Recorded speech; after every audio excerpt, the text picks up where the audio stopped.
Now the 10th part would be there, which would says that given a square ABCD, let P be the point within it. और आपको देख ही रहा है मैंने सबको join किया हुआ है PA, PB, PC, PD. What is the ratio of the areas of the red region and the green region?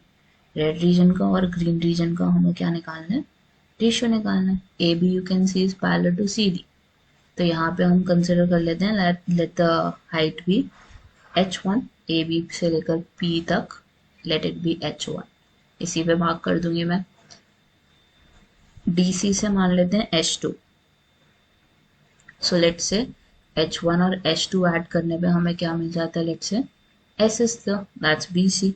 ठीक है. अब एरिया ऑफ रेड रीजन अगर हम देखें सबसे पहले तो रेड रीजन में I have one of the triangle as PAB और दूसरा है हमारा PCD. मतलब दोनों को ऐड अप करना पड़ेगा.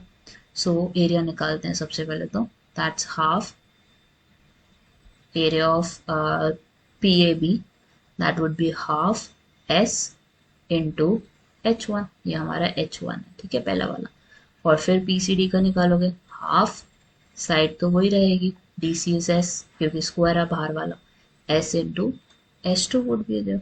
अब इसको हम कॉमन ले लेते हैं. First of all that's half और S कॉमन आ जाएगा. H1 प्लस H2 क्या हो जाएगा हमारा? That's equal to the side of the square. So this is half S into S. S into S मतलब हो गया S square by 2 is there. Similarly, I would do the same for the other side, the green region. So आएगा तो उसका भी same ही क्योंकि मेरे को दिख ही रहा है क्लियरली.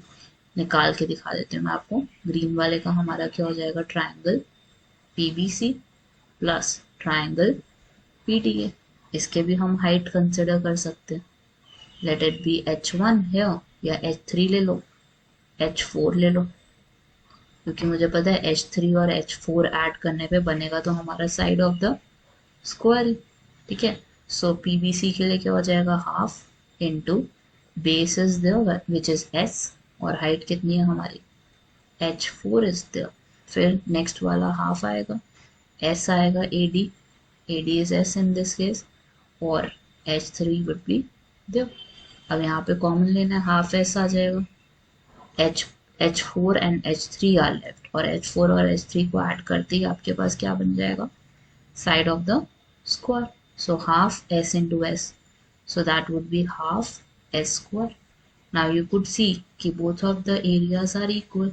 तो अगर आप इसको डिवाइड करने जाओगे तो क्या आंसर आएगा आपका? Area of red is to green. It would be 1:1 in this case.